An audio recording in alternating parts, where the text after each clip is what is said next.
우리 희원 찬양대의 귀한 가사처럼 제목처럼 언제나 감사하는, 지금도 감사하고 오늘도 감사하고,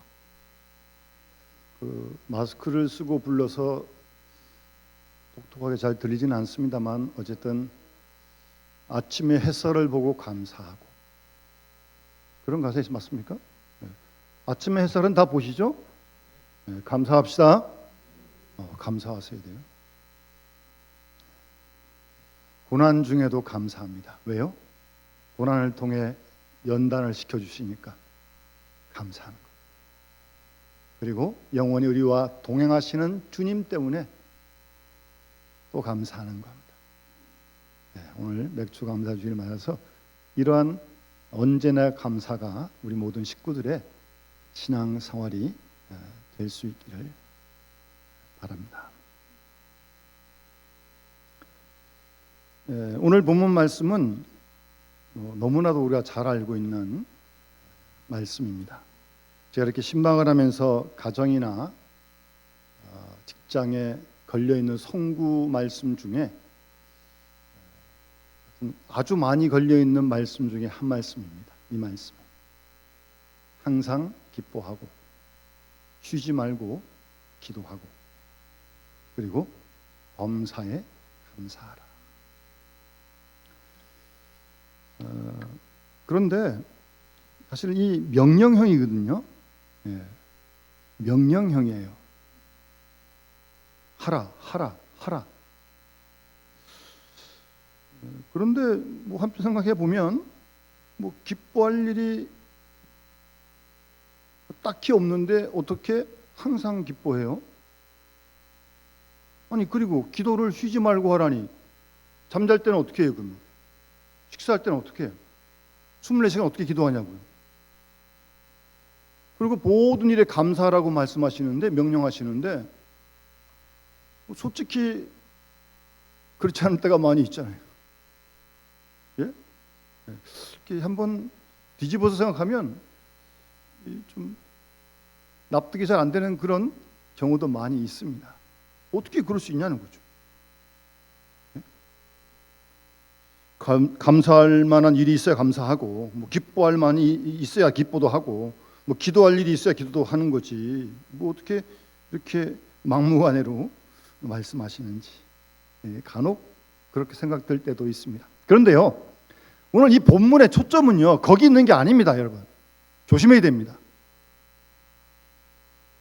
그 세 가지를 말씀하시고 이것이 그리스도 예수 안에서 너희를 향한 하나님의 뜻이라는 데에 초점이 있고 강조점이 있는 겁니다.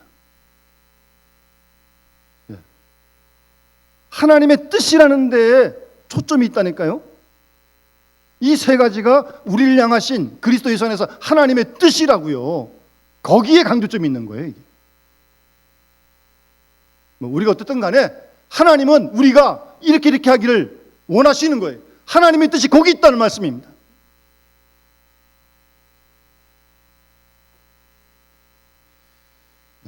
우리를 향하신 하나님의 뜻입니다. 우리 모두를 향하신 하나님의 간절한 마음이고 소원입니다. 아시겠어요?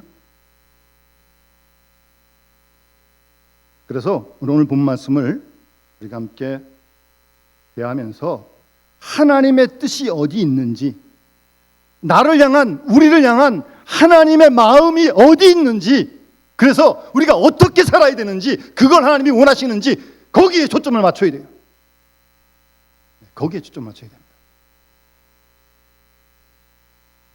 하나님이 어떻게 우리가 살아가기를 하나님이 그토록 원하시는지, 우리 사랑하시잖아요, 하나님이.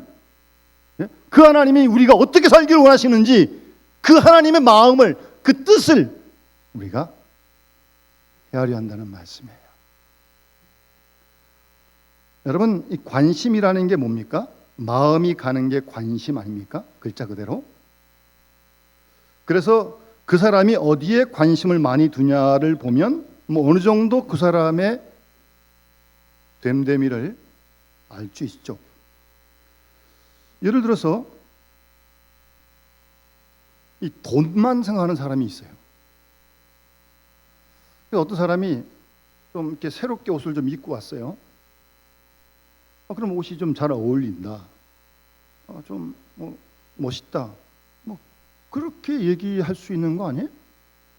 그런데 꼭 그 옷 얼마짜리냐고 그렇게 꼭 물어봐요. 이사한 집에 가서 신방을 갔어요. 집을 한번 둘러보더니 이 집 얼마냐고. 이 사람은 늘 그 관심이 돈에 가 있어요. 돈에. 이거 참 안타까운 일입니다. 뭐든지 얼마냐고, 액수만 자꾸 물어봐요. 액수만. 이런 사람은 그 마음이, 관심이 돈에 많이 가 있는 거죠. 그래서 심하게 되면 그래서 수전노가 되는 거죠.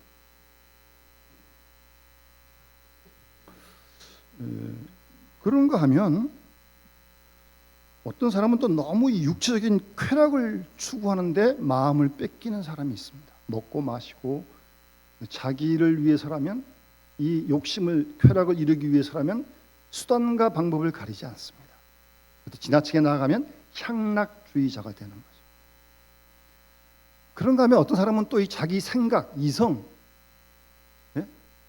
거기에 관심이 참 많아요.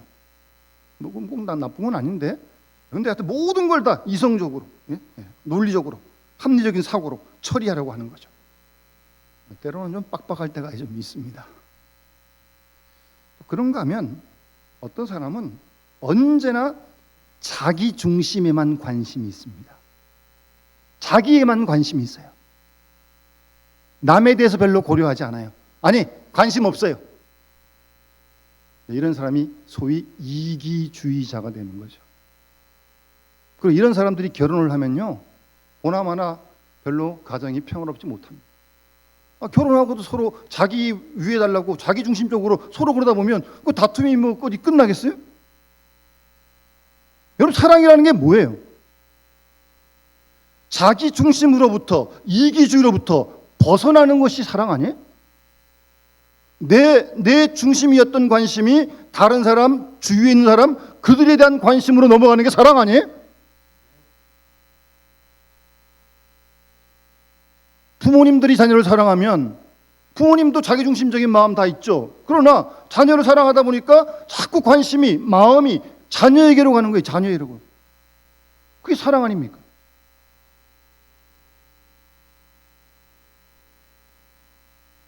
그래서 어느 사이 벌써 나는 다 없어지고 그냥 자녀들, 그 중심이 되어버리는 게 부모님의 사랑이죠.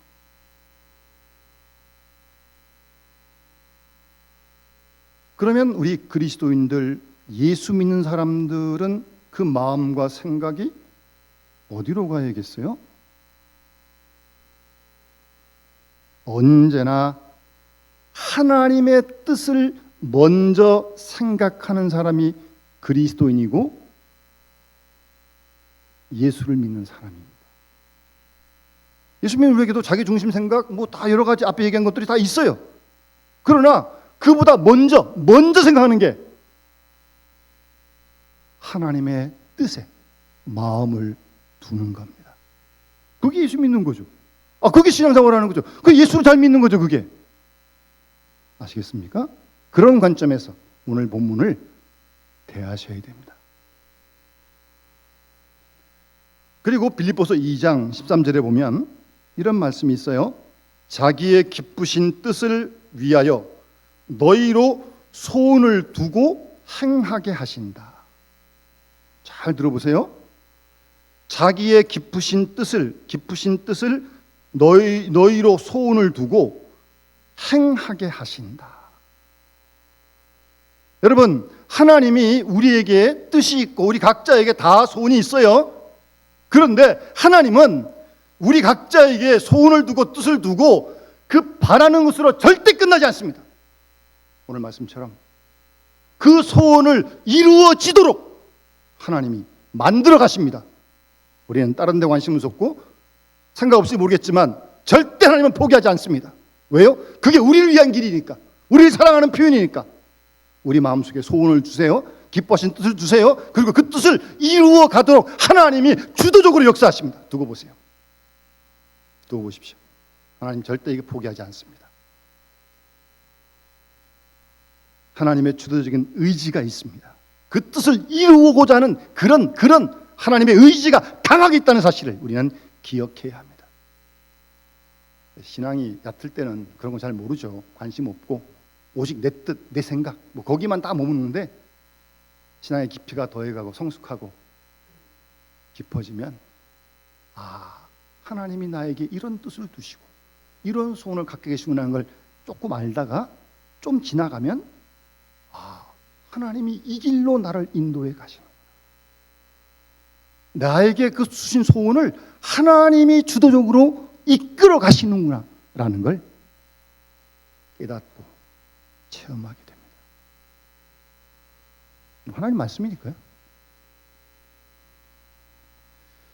저희 집 큰애가 이름이 재준인데 요즘 그런 건 잘 안 따지는데 저희 때만 해도 그래도 돌림자가 있었어요. 가운데 제자가 실을 제자로 돌림자입니다.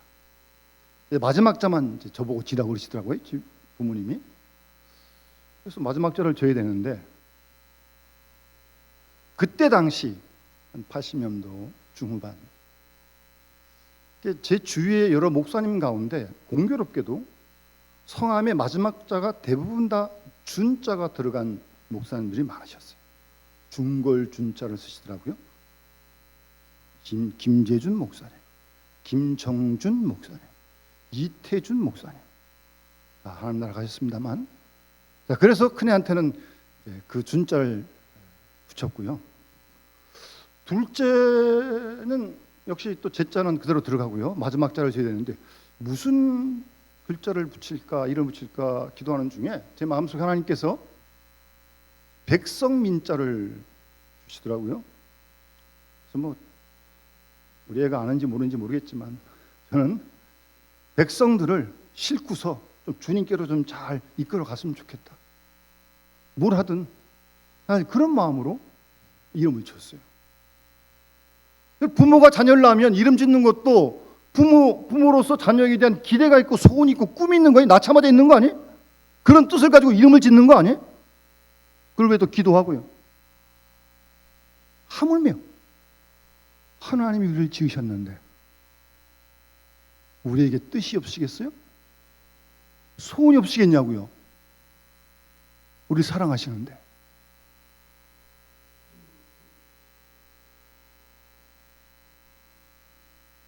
분명히 있습니다. 다시 말씀드리지만 있을 뿐만 아니라 그 소원대로 우리를 이끌어 가십니다. 두고 보세요. 하나님 그대로 역사하십니다. 오래전에 사도 바울은 하나님께서 자기를 이방인들을 위한 사도로 세우셨음을 어머니 태로부터 택했다고. 바울은 그걸 깨달은 거예요. 일평생 이방인들을 전도하는 사도로 일평생 살지 않습니까? 그게 하나님이 자기에게 주신 소원이라고 믿었기 때문에 그런 거죠. 하나님 보시기에 아주 성공적인 삶을 사는 사람이에요. 행복한 사람이죠. 고생은 많이 했지만 소원을 주시고 그 소원을 주도적으로 하나님이 이끌어 가시는 것을 경험한 것입니다. 여러분, 우리 각자에게 하나님이 만들어 놓으신 시나리오가 있습니다. 그 뜻이 있습니다. 그 소원 다 있습니다. 여러분, 이거 만드는 목적이 다 있잖아요. 그렇듯 그 뜻대로 그 소원대로 우리를 하나님이 이끌어 가십니다.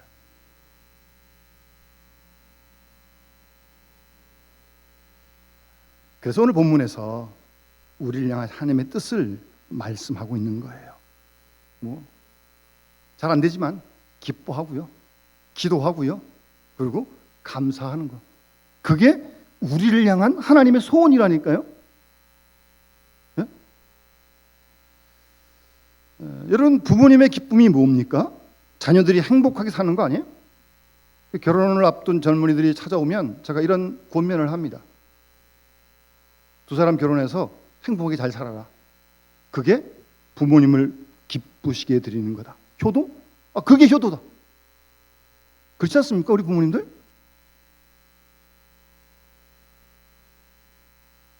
자녀들이 결혼해서 행복하게 살 때, 자녀들이 주어진 현 일터에서 기쁨으로 생활할 때 부모님들이 기쁨을 누리고 보람도 느끼고, 아, 내가 생을 헛되이 사는 건 아니구나 라는 걸 느끼지 않겠습니까? 내가 기뻐하는 것, 내가 행복하게 사는 것이 부모님께 효도하는 것입니다. 마찬가지로 우리가 기뻐하고 우리가 기도하고 감사하는 것, 바로 그것을 하나님이 아주 기뻐하신다는 말씀입니다. 여러분, 하나님 기쁘시게 드리기 쉽지 않아요?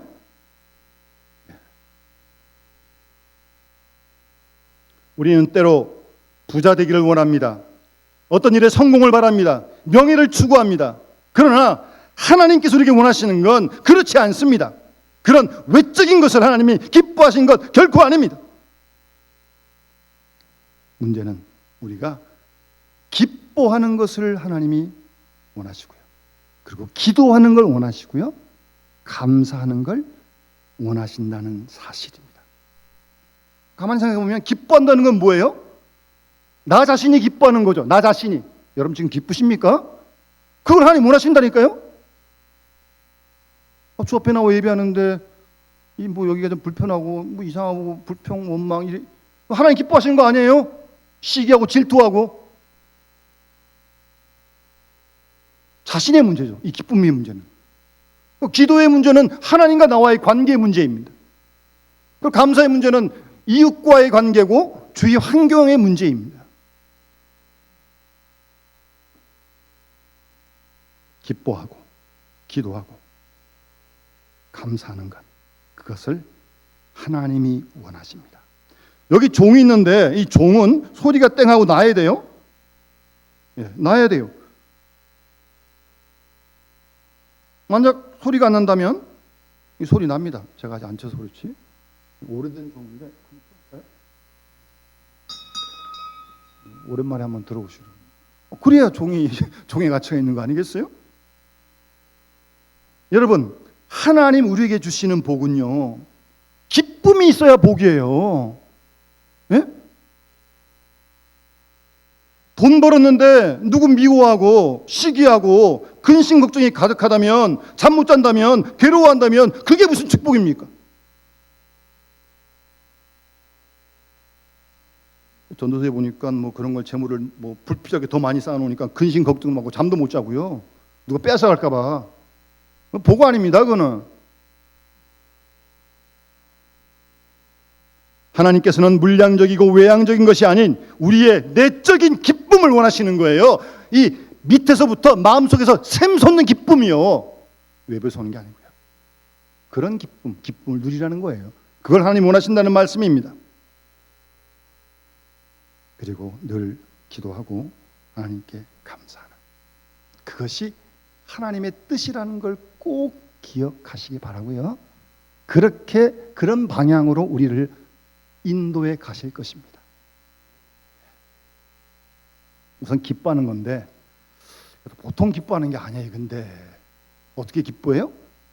항상, 조금만 기뻐해도 모르겠는데 이게 뭐 항상 기뻐하는 게 하나님의 뜻이래요. 또 첩첩산중입니다. 예? 항상 기뻐하는 건 무슨 말입니까? 시간을 초월한 기쁨을 얘기하는 거고요, 환경을 초월한 기쁨을 말하는 거예요. 그러니까 근본으로 돌아가서, 그래서 이런 기쁨을 가리켜서 절대적인 기쁨이다, 그렇게 말해요. 이건 어떤 주위에 뭐 있고 없고 뭐 이것 때문에 기뻐하는 거 아니라니까요. 그러면 항상 기뻐할 수가 없죠. 변동이 늘 있으니까. 그러니까 이거 이전의 문제라는 거죠. 그런 기쁨을 말하는 거예요. 이스라엘 사람들 격언에 결국은 웃는 자만이 영원한 것이다, 그런 말이 있어요. 뭐 우리나라 말에도 웃는 자가 최후의 승리다, 뭐 그런 말이 있는데, 얻어맞으면서도 웃으면 이긴 거죠. 때리면서도 불안해하면 그 진 겁니다. 그렇잖아요? 다 잃어버리고도 감사하면 이긴 거예요. 그거는 얻었다고 하지만 불안에 떨면 그럼 복된 사람 아니죠. 그럼 어떻게 하면 이런 기쁨을 누릴 수 있는 거예요? 깨달아야 합니다. 깨달아야 돼요. 아는 것보다는 좀 더 깊이가 있는 단어예요. 알긴 다 아는데 우리가 아는 것만 가지고는 안 돼요. 아는 걸 깨달을 때 우리 속에서 기쁨을 누리게 되는 것입니다. 제가 전에 했던 게 어떤 집사님 남편이 교통사고로 한 10여 년 병상에 누워 계세요. 거의 식물인간이십니다.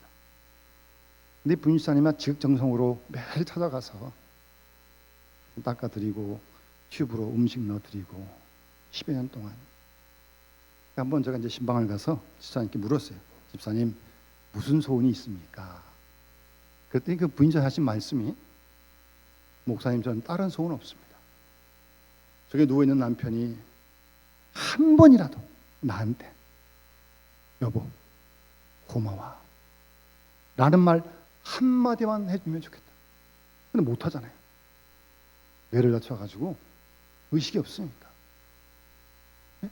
못하잖아요. 깨달음이 없고 감각이 없어요. 느낌도 없어요.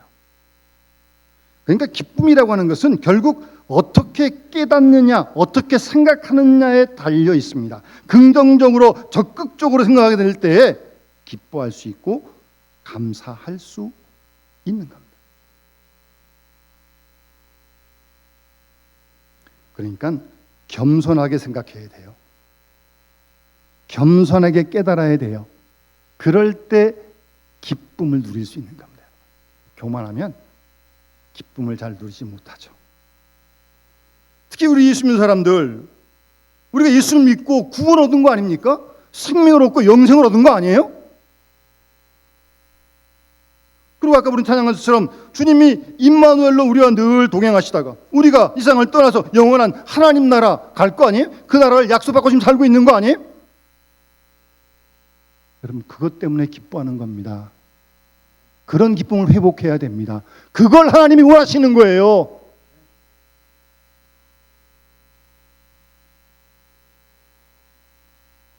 그런 기쁨을 누리게 되면 이 땅에 얼만큼 사느냐?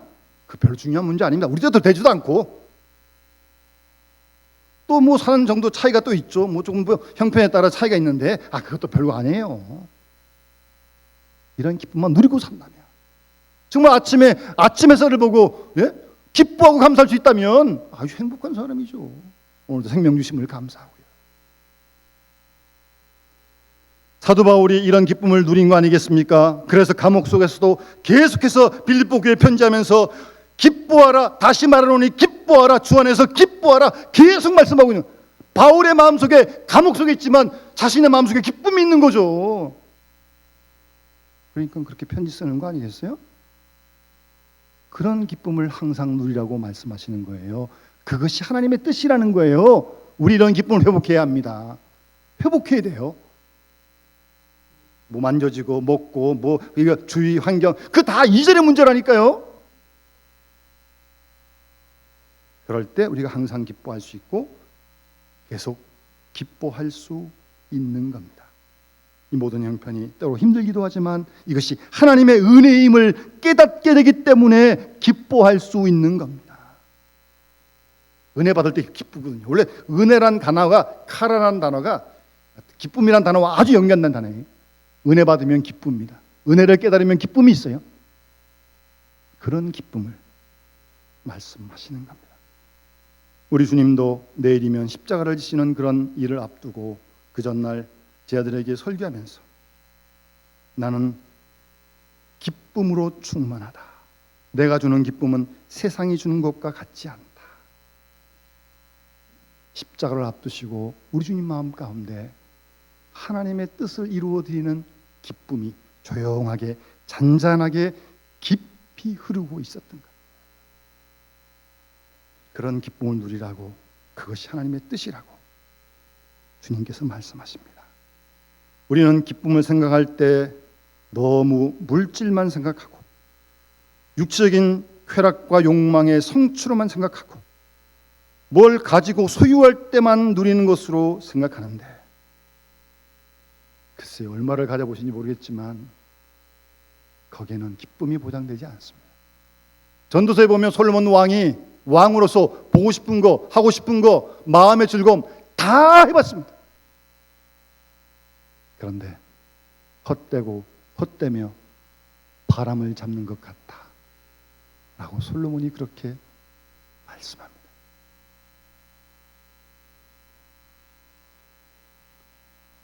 절대적인 기쁨, 그래서 항상 기뻐하라고 말씀하는 것입니다.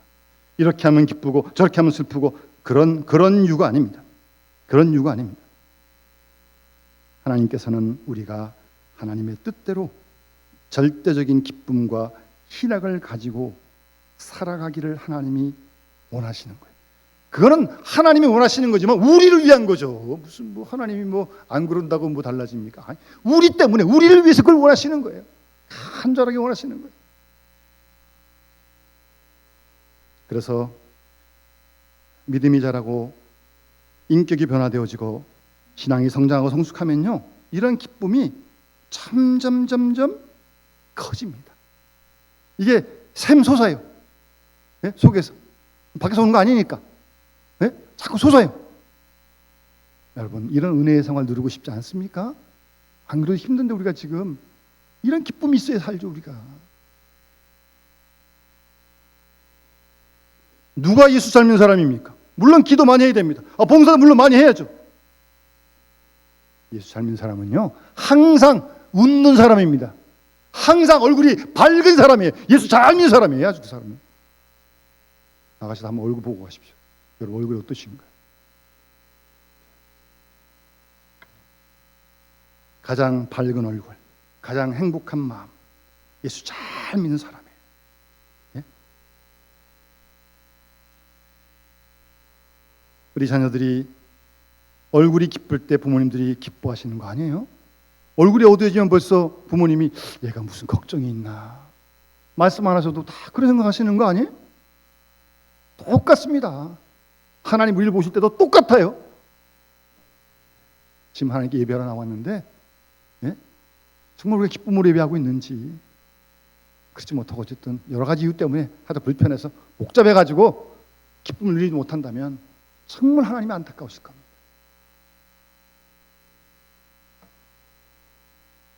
두 번째, 기도하는 것이 하나님의 뜻인데 이것도 참 쉬지 말고 기도하래요. 쉬지 말고.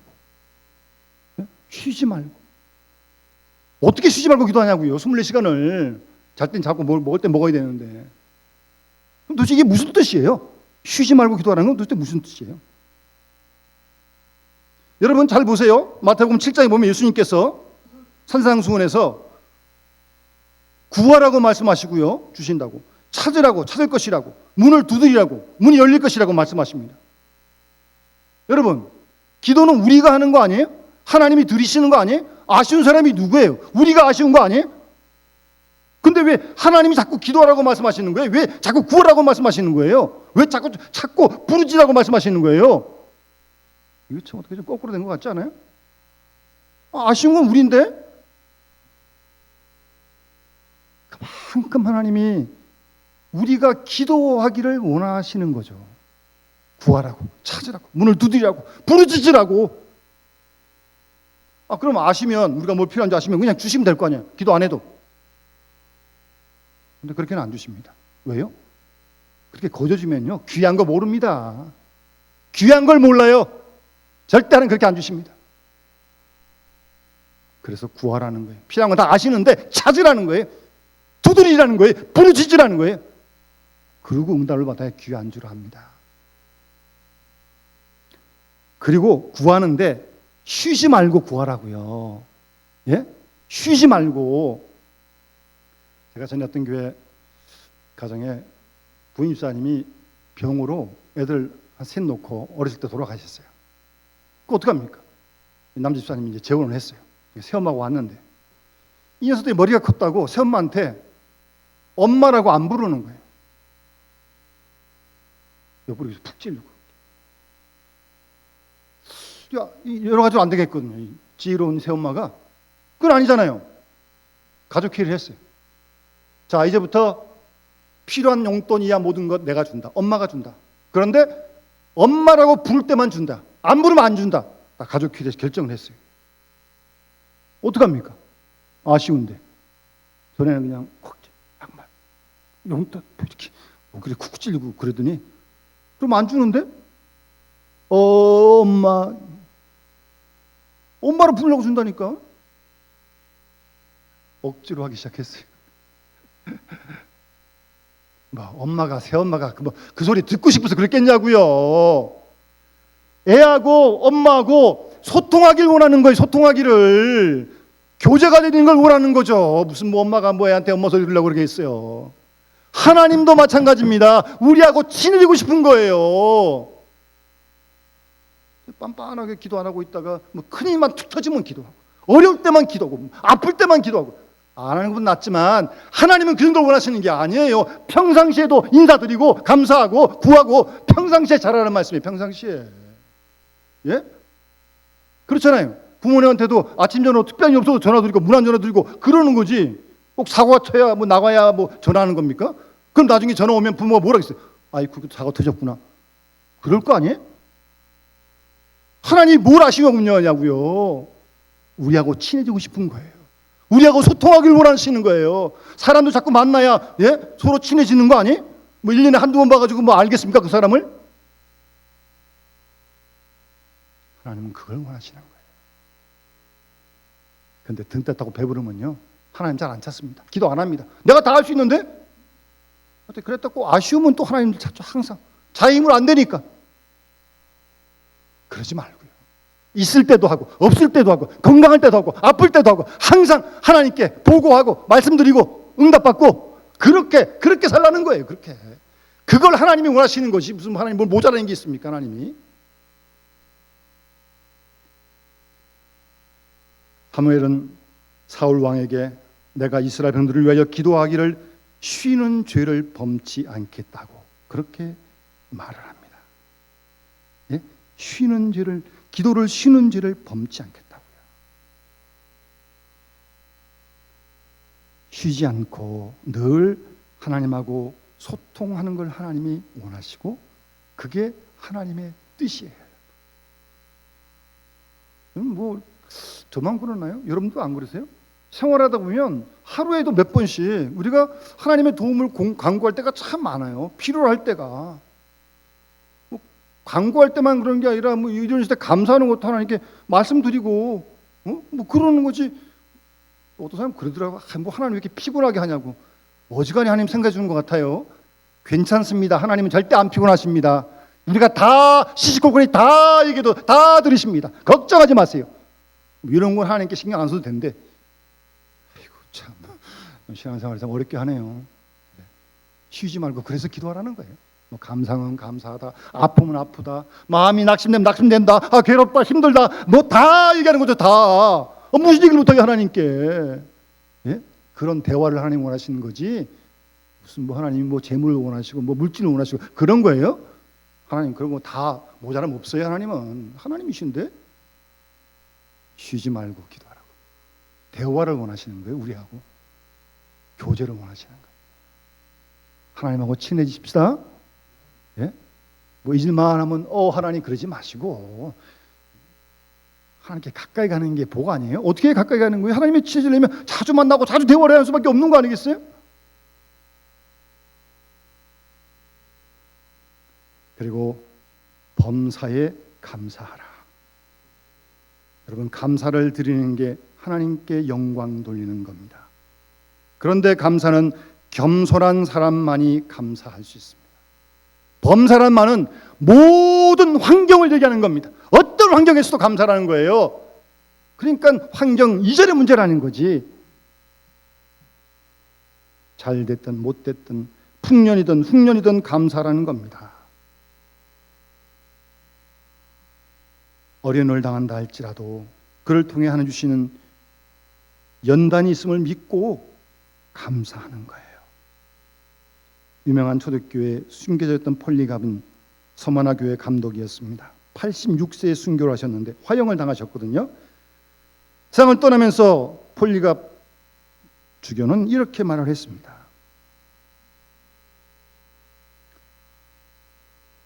하나님, 저를 이렇게 의미 있고 중요한 시대에 살게 해주신 것을 감사합니다. 그러면서 이 땅의 생을 마무리 졌습니다. 요즘 코로나19 사태 때문에 병원 신방을 잘 못합니다만 병원 신방을 할 때 물론 그 아픈 분 위해서 제가 낫도록 기도합니다. 그런데요, 그 기도 물론 하죠. 그런데 그것만은 다는 아니에요. 그분이 아파서 병원 들어오기 전까지 건강하게 산 거 감사한 거 아니에요? 그 감사해야 되는 거 아니에요? 그리고 그동안에 잘한 것만 있는 거 아니고 잘못할 때도 분명히 있었을 텐데 그때마다 하나님 많이 때리셨다면 병원에 들어와도 몇 번씩 들어왔을 텐데 그것도 생각하면 감사한 거 아니에요? 네, 감사가 먼저예요. 네? 감사가 먼저라니까요.